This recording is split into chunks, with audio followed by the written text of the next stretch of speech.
renales dirigidas por ultrasonido en el año 91, 92, y todavía esos primeros años las biopsias renales se hacían a ciegas.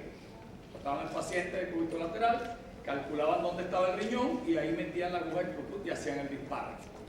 ¿Consecuencias graves? Sí, pacientes que murieron. Yo vi una paciente que me tocó inclusive entrar a su operación, que el trauma fue sobre la propia arteria renal y era un riñón único. Entonces, hoy en día, pues, hay algo que tenemos que entender, que siempre el intervencionismo debe ser guiado por un método de imagen. Hágalo con el método que usted conoce, con el método que usted domina. Los que estamos en esta sala, estoy seguro que será el ultrasonido. Ahora, la selección del método depende de varias indicaciones, ¿verdad? Primero, la localización de la lesión. Segundo, si está disponible el equipo. Si tenemos el equipo disponible, pues fantástico. Después, las características del paciente. No todos los pacientes son aptos para un método como el ultrasonido. O la experiencia del operador que está realizando el estudio. Si usted no tiene experiencia y no tiene nadie a mano que lo pueda guiar, no lo haga solo, no lo intente. Ahora, hablar de las ventajas del ultrasonido es como llover sobre mojado, ¿verdad?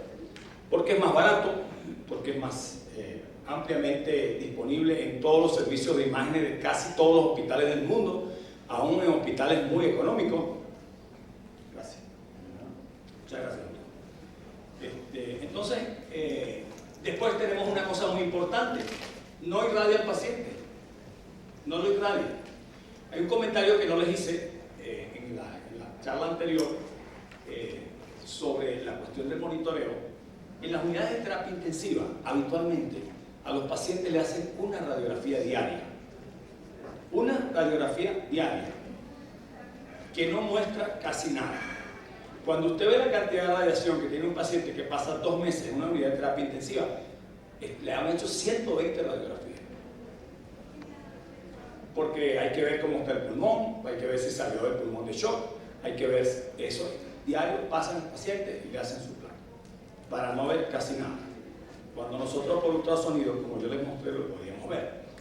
Entonces, este es un método que no tiene radiaciones ionizantes, que tiene una altísima seguridad biológica sobre las células donde se proyecta generalmente, y no es acumulativo.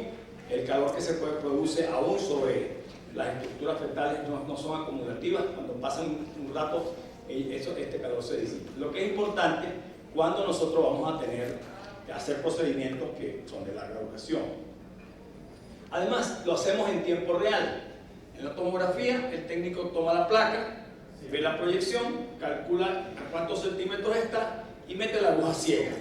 No lo hace montado en el tomógrafo, no lo hace sobre el resonador, lo hace a ciegas con una placa que lo orienta, ¿verdad? Toma la placa, ve la zona, señala dónde es y hace la punción. No es un estudio en vivo. Nosotros trabajamos en tiempo real. Estamos viendo siempre dónde está la aguja y tenemos que seguirla.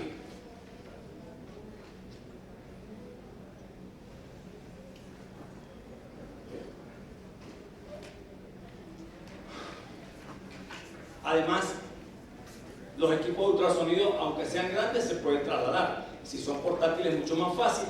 El tiempo requerido para un procedimiento guiado por el ultrasonido es muy corto.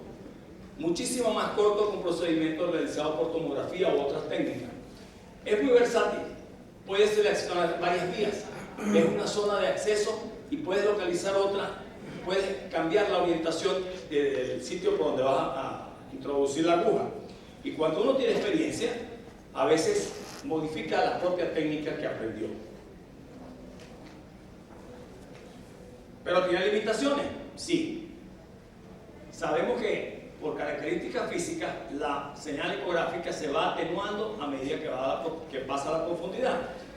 Eso en condiciones normales no es un problema, pero en algunos pacientes puede resultar serlo, o en algunas localizaciones de la colección que queremos drenar. La ecografía tiene asimismo una menor resolución espacial cuando tenemos planos muy profundos si la comparamos con tomografía y resonancia. Por ejemplo, en el retroperitoneo. Cuando vamos a introducir una aguja hacia el retroperitoneo, tenemos una limitación, porque el que hace la tomografía lo hace por el dorso no lo hace por la vía anterior. Y nosotros nos cuesta mucho hacerlo por esa vía dorsal. Los ultrasonidos no atraviesan el aire ni el hueso, es verdad, lo que limita mucho su uso cuando tenemos estas estructuras atravesadas o cuando estamos haciendo sobre una estructura que tiene aire. Por supuesto, esta paciente para hacer un ultrasonido es dificilísimo, aún con transductores de 2 MHz. Es muy difícil, en los planos de grasa se llevan prácticamente el foco de la mejor visión de este paciente. Y si la colección está muy profunda, probablemente no la vamos a ver. O no tendremos un acceso adecuado. ¿Cuáles son las dos técnicas que se usan universalmente para los drenajes dirigidos por ultrasonido? La de manos libres, que es la que más usamos, la que usamos nosotros. Nosotros no tenemos el adaptador y además no nos gusta. Yo lo compré hace muchísimos años para hacer los intracavitarios, pero nunca lo usé para hacer los que son extracavitarios. Entonces, y la otra que viene con la guía adaptada al transductor. El manos libres tiene la ventaja de que usted puede dirigir a la persona que va a hacer el ultrasonido 1 y hacer la punción el otro, o modificar la posición y ver la aguja cuando va entrando de plano en plano. Los requisitos: que puedas planificar una ruta segura que no permita que se atraviesen órganos nobles como vasos sanguíneos o nervios. Entonces tenemos que buscar una ruta que sea segura. Vamos a buscar la ruta más segura y además que esa ruta sea visible por ultrasonido, por supuesto, y que sea accesible a través de una ventana acústica en tiempo real. Ahora, esa ruta generalmente tiene que ser la más corta, ¿verdad? El trayecto más corto hasta la lesión que vamos a ver. La aguja debemos verla desde que entra en la piel. Entonces, el truco es orientar la aguja en el mismo plano del transductor, de manera que va entrando por la piel y vamos a ir viendo todo su paso hasta llegar a la lesión que queremos drenar. Los órganos sólidos pueden ser atravesados, menos el vaso y el páncreas, a menos que ellos sean los órganos que tienen el problema de colección. Nosotros hace años, la primera vez que hicimos vaso, nos dio muchísimo miedo, pero era un paciente que estaba premorte, un muchacho joven con una mononucleosis infecciosa que hizo un absceso intrapancreático. Y era familia de un cirujano y no se atrevieron a operarlo porque el paciente estaba con signos de hipotensión severa. Entonces le colocamos un catéter con mucho temor, por supuesto, porque el vaso es como una gelatina. Le colocamos un catéter dentro del vaso, lo drenamos y el paciente drenó como 2 litros de pus y a las 48 horas parecía que nunca se hubiera enfermado. Entonces podemos hacerlo con vaso. Con páncreas tenemos muchísima experiencia y la podemos discutir en la tarde en el taller, haciendo tratamiento de pseudoquistes pancreáticos con drenaje percutáneo, colocándole catéteres tipo pigtail por un lapso de tiempo que da hasta que sella la pared del quiste y el paciente no tiene que operarse. Esta es una experiencia bastante buena. Estamos esperando reunir un número de casos que sea suficientemente significativo para publicar.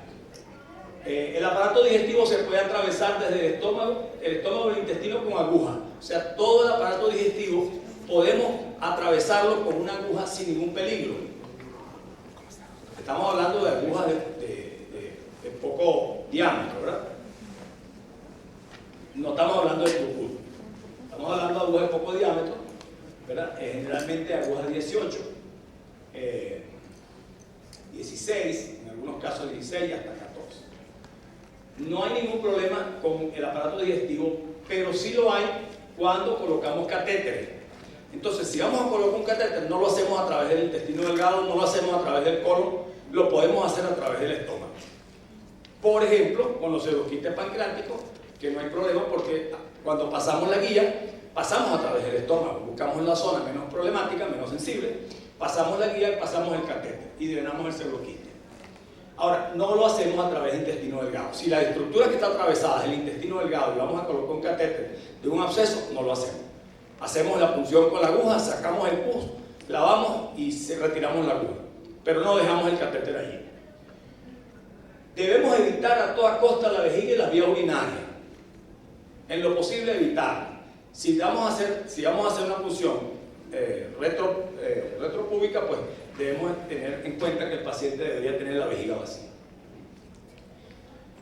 ¿Qué hacemos previamente? Generalmente necesitamos que el paciente tenga hecho hematología con plaqueta y prueba de coagulación PT y PTT. ¿Por qué es importantísimo que tengan plaquetas? Porque ahorita tenemos dengue. No sé si aquí lo hay, pero en mi país es endémico.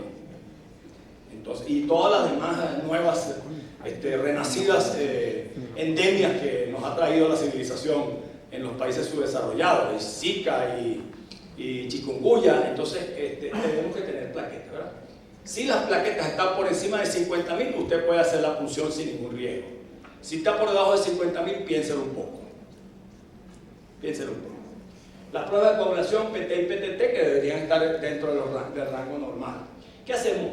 Asepsia y antisepsia de la piel, anestesia local con lidocaína, hasta el plano más sensible. Y ahí sí les voy a recomendar, es una técnica que a mí me gusta mucho, que es ir viendo cuando voy por el sitio donde pongo la anestesia. Si usted ve la aguja desde que atraviesa la piel hasta que llega al peritoneo parietal, ahí es donde va a poner el punto de anestesia más importante. Porque al paciente lo que más le duele no es la piel, no es la aponeurosis, es el peritoneo parietal. Es ahí donde él va a sentir el grito de dolor, va a presentar el grito de dolor. Entonces, infiltramos, como nosotros estamos viendo la aguja en su trayecto, infiltramos con anestesia local en la zona más sensible. Ese debe ser el abón. Y usted va a ver una imagen ecolúcida o anecoica, como quieran llamarla, que se va a encontrar entre el plano muscular y el peritoneo parietal. Y ahí se queda tranquilo. En el caso del tórax, lo va a encontrar entre el músculo y la pléjula parietal. ¿Qué vamos a usar? Traductores convexos para las lesiones intracavitarias, y si son lesiones superficiales, traductores lineales, ¿verdad? Eso está, ustedes muy bien lo saben.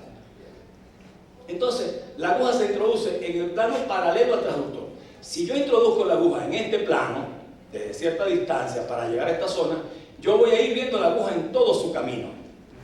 Si yo no lo hago así, si yo utilizo un plano que no estoy en paralelo con el transductor, si yo me voy perpendicular, lo único que voy a ver es la punta de la aguja. Entonces, para los que tienen mucha experiencia, de repente es muy fácil llegar y entrar con la punta de la aguja. Si usted está haciendo una punción de la mama, por ejemplo, de un quiste mamario o una lesión sólida de la mama, entonces lo más conveniente es que vaya viendo la aguja hasta donde llegue. Evita puncionar estructuras inadecuadas o tomar una muestra con riesgo por un vaso sanguíneo. Si la estructura es sólida, como le voy a poner después, pues nosotros le haríamos Doppler también para ver el grado de vascularización que tiene. Entonces debemos ver que la aguja pasa del plano paralelo al transductor, de manera que veamos desde la dermis hasta que llega a la parte profunda. Consideraciones. Si es sólida, ya les había dicho, yo considero que es conveniente, si es una tumoración sólida que estamos viendo, es conveniente realizar Doppler de color para evaluar la vascularización y tomar las medidas que disminuyan o impidan el sangrado. Por ejemplo, una lesión muy vascularizada del hígado, ¿verdad? No podemos tomar medidas para evitar el sangrado. Podemos usar una aguja más fina. Si está muy vascularizada y usted va a usar un Trucut, pues use el más delgado. Los que usan los urólogos, por ejemplo, que son delgaditos para tomar las lesiones de próstata. No use un 14 que va a provocar un agujero en el hígado y el paciente va a sangrar, porque estas son lesiones, son tomas muestras rígidas. Si va a ser, por ejemplo, con la tiroides, si usted va a funcionar un nódulo tiroideo y ese nódulo está hipervascularizado, bueno, tiene dos cosas que hacer. Una, enfriarlo, ¿verdad? Ponerle hielo durante un rato, ¿verdad? Darle un tiempo con hielo ahí para que baje la vascularización, haga una vasoconstricción y pueda tomar la muestra. O si no, bueno, pues usted puede darle a ese paciente lo que hacemos los cirujanos cuando vamos a operar esos casos muy vascularizados, que le damos yodo, le damos Lugol, 12 gotas diarias durante 4 o 5 días previos. Cuando el paciente viene a hacerse la punción, ya los vasos han disminuido de una forma significativa. Entonces, se estimará el diámetro de la aguja de acuerdo a la lesión o situación a puncionar. La introducción de catéteres se hace por técnica de Seldinger usando guía metálica. Siempre utilizamos Seldinger, siempre vamos viendo y tenemos que tener en cuenta cuando pasa la aguja, cuando pasa la guía metálica, pues, que llegue al sitio y que no perfore. Pero generalmente la guía, una vez que llega hasta su punto, ella como tiene una parte que es flexible, pues entonces se dobla. La aspiración de fluidos, una vez que hayamos introducido el catéter, debe suspenderse cuando aparezca sangre en la muestra. Entonces, si usted está punzando una colección o un absceso y salió pus, o salió líquido claro, o salió contenido pancreático, y hay un momento en que comienza a salir sangre, suspenda la succión, ¿verdad? Conecte el sistema de drenaje y deja al paciente tranquilo. No sigue insistiendo, porque significa que el catéter lesionó o perforó alguna estructura, lastimó alguna estructura de la superficie del absceso, de la lesión o del órgano que está punzando. Bueno, ¿cuántas cosas podemos punzar? Todas las que estén accesibles al ultrasonido, todas las que se puedan, haya una ruta o una vía segura, ¿verdad? En las biopsias, bueno, podemos hacer mama, cuello, tiroides, adenopatías, salivales, partes blandas, en el abdomen, hígado, riñón, vaso, mesenterio, peritoneo, retroperitoneal, adenopatías, páncreas, pero mucho cuidado con estos dos jóvenes, mucho cuidado con páncreas y vaso cuando hagan las punciones.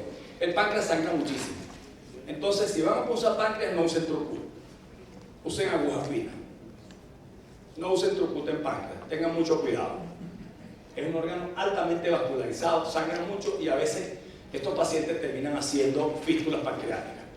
Entonces hay que tener cuidado. Yo tuve un paciente hace muchos años con un pseudoquiste pancreático gigante, tenía como 6 litros en cavidad, y uno de mis residentes tenía la mano muy pesada, y cuando metió el trocar, metió la aguja, se la clavó a la base del páncreas, y el sangrado tuve que recuperar al paciente. Pero es el único paciente, el único caso en todos estos años. Entonces tengan cuidado con el páncreas, no usen trucut. En lo posible no usen trucut. En tórax, pleura, pared costal, nódulos pulmonares periféricos, si tenemos músculo esquelético, ustedes saben que pueden punzar lo que quieran, igual que las adenopatías, tomando en cuenta el tipo de transductor que van a usar. En los drenajes de colecciones, abscesos, hematomas, otras colecciones, gliomas, seromas, etc. Los pseudoquistes y abscesos pancreáticos también. En las colecciones muy espesas, les recomiendo que dejen catéter. Ahora, nefrostomía percutánea son muy fáciles. Lo que pasa es que yo no las hago porque los urólogos de mi ciudad me pueden botar de la ciudad, pero son amigos míos la mayoría, y entonces se enferman pero son muy fáciles de hacer, muy sencillas. Colecistectomías percutáneas. La semana pasada, no les traje la foto, pero la semana pasada una jovencita de 84 años con un problema pulmonar acabando de salir de un infarto hizo un hidrocolecisto o un piocolecisto, mamá de un radiólogo, el más famoso de mi estado. Pues la paciente estaba en muy mal estado general y yo decidí colocarle un catéter percutáneo dentro de la vesícula biliar. Le drenamos 190 cc de bilio purulenta. Y la paciente al otro día parecía otra persona. De hecho, ayer me llamaron que tenía un poquito de dolor, era que se había tapado el catéter. Drenajes pleurales también lo podemos hacer. Vamos a mostrar un casito al final, algunas de las formas como lo hacemos, que es muy sencilla. Esclerosis de quistes y cavidades también lo hemos hecho, a veces con buenos resultados, a veces no. Neurolisis química lo hemos hecho también, pacientes que tienen dolor crónico, por ejemplo en el caso del herpes zóster. Bueno, eso es para discutirlo en otro momento. No hemos hecho ablación térmica de quistes de tumores hepáticos, ni tumores renales, ni carcinoma mamario, no hemos entrado en eso. Tratamiento de pseudoaneurisma no lo hemos hecho, tratamiento malformacional arteriovenoso tampoco, accesos vasculares, todo.